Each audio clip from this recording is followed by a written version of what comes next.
สวัสดีค่ะท็อปสิบเบียนเครื่องจักรถือว่าเป็นอีกหนึ่งตัวช่วยที่ดีของคุณเลยก็ว่าได้แต่ด้วยการพัฒนาที่ไม่หยุดหย่อนของผู้ประกอบการพวกเขาจึงได้ปล่อยเครื่องจักรหน้าตาเจ๋งๆออกมาให้เราได้ทึ่งกันอยู่เสมอแม้ว่าจะมีราคาสูงเกินเอื้อมแต่ลักษณะการทำงานที่ไม่ธรรมดานี่แหละที่อาจทำให้คุณเปลี่ยนใจและยอมควักเงินในกระเป๋าได้ง่ายๆเหมือนกัน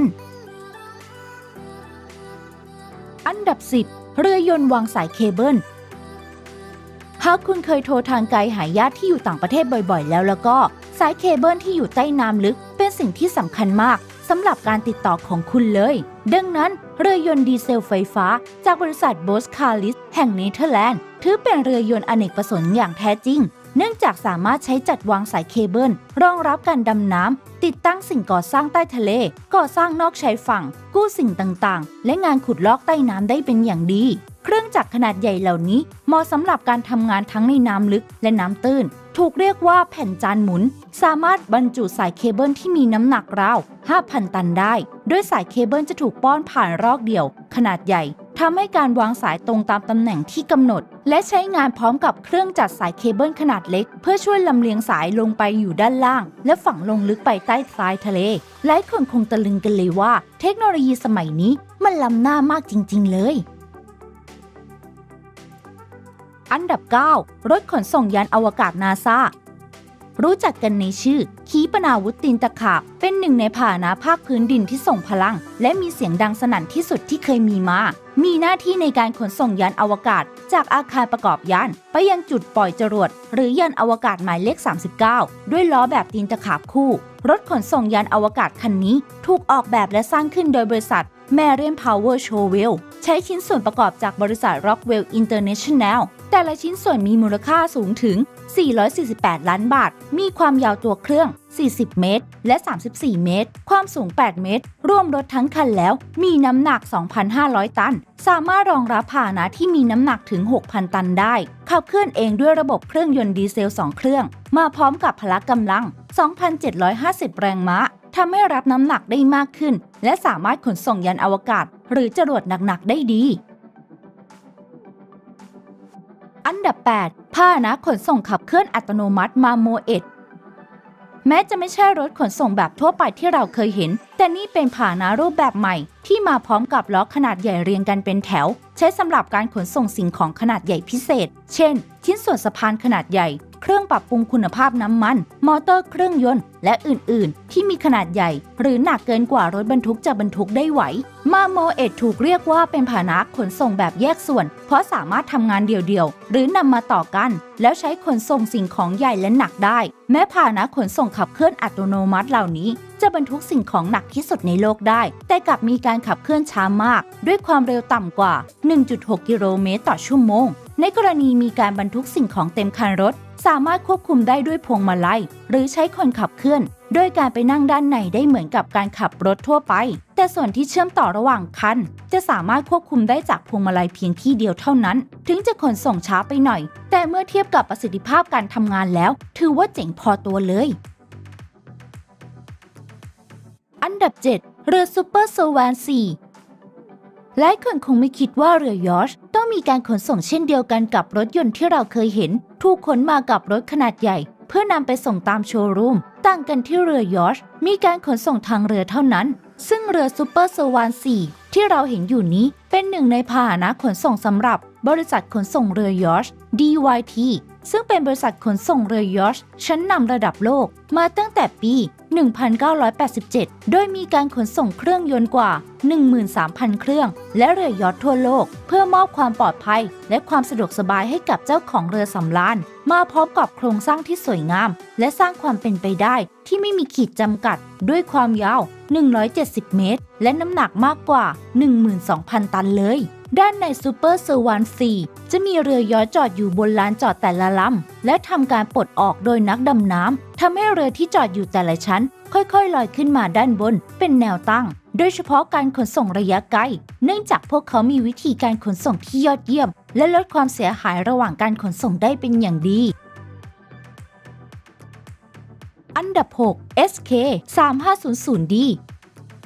บริษัทญี่ปุ่นโคเบลโคซึ่งเป็นบริษัทก่อสร้างเครื่องจักรสำหรับก่อสร้างได้ผลิตพาหนะรูปแบบใหม่ ที่ไม่ใช่เพียงจำหน่ายในตลาดการค้าพาหนะเท่านั้นแต่ยังสร้างขึ้นสำหรับการบันทึกสถิติใน Guinness Book Record ด้วยโดยรถขุด SK3500D เหมาะสำหรับการใช้งานบนความสูงที่ 66 เมตรทำให้รถขุดคันนี้สามารถคว้าสถิติโลกไปครองได้อย่างง่ายดายรถขุดคันนี้ถูกสร้างมาเพื่อการรื้อถอนตึกระฟ้าหรืออาคารสูงๆโดยมีความแปลกอยู่ที่รูปแบบของฐานรถเป็นแบบตีนตะขาบและสามารถยกสิ่งของที่มีน้ำหนักได้ถึง 200 ตันในขณะที่ตัวรถเองมีน้ำหนัก 328 ตันขับเคลื่อนด้วยระบบเครื่องยนต์ดีเซลที่มีพละกำลัง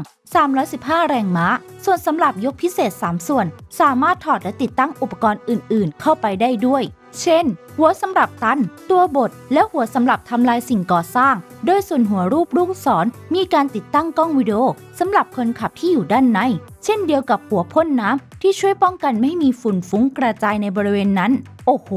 แจ๋วดีจริงๆเลย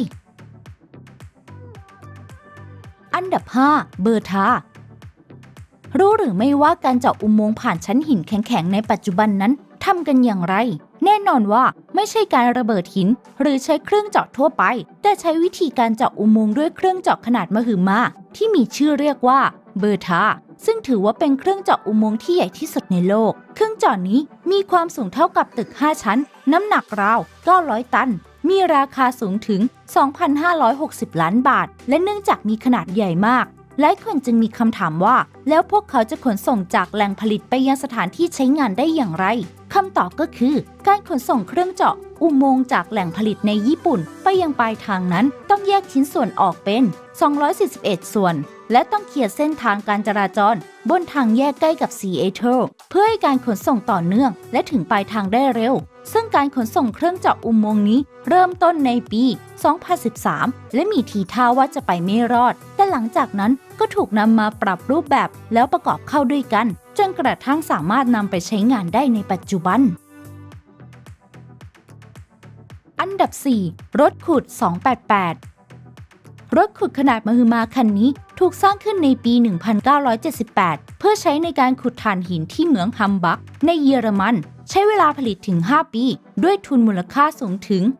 3,200 ล้านบาทมาพร้อมกับความสูงราวๆ 100 เมตรและมีความเร็วอยู่ที่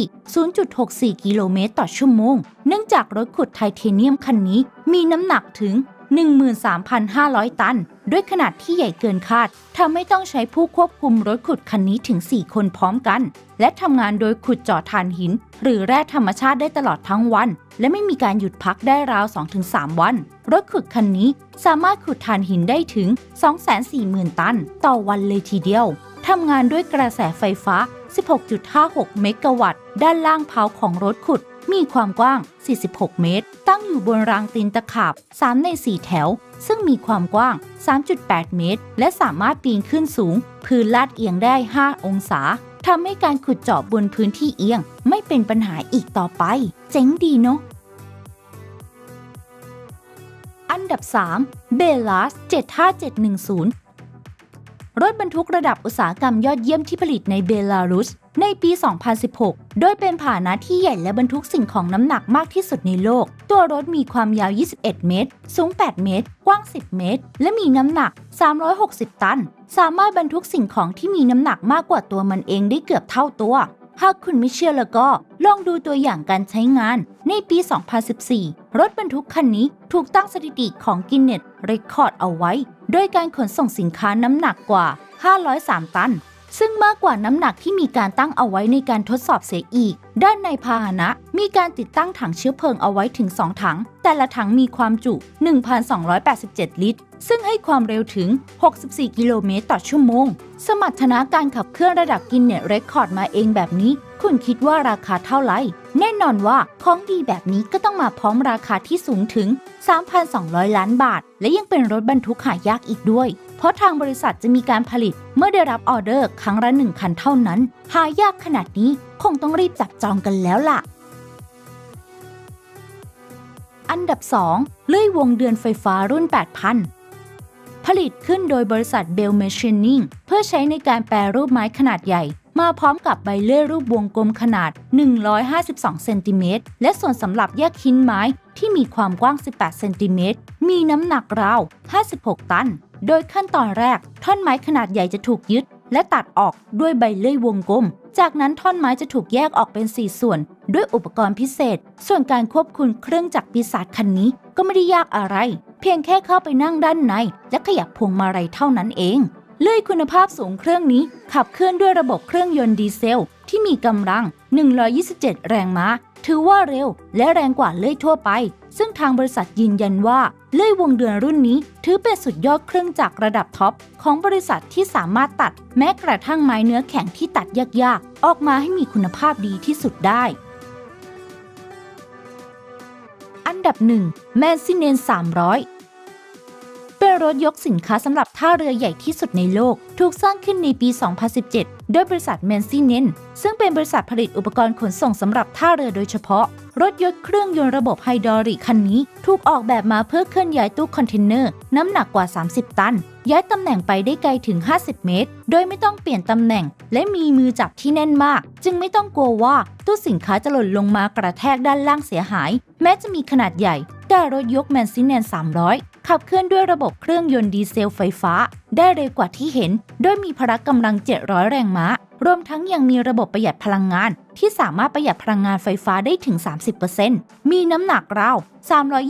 320-380 ตันมาพร้อมกับโครงสร้างรูปตัว X ที่เปลี่ยนไปได้ตามการใช้งานและความต้องการของผู้ใช้หากใครเป็นผู้ประกอบการนำเข้าสินค้าและกำลังหารถยกสมรรถภาพจริงๆแล้วก็คันนี้แหละตอบโจทย์ที่สุดเลย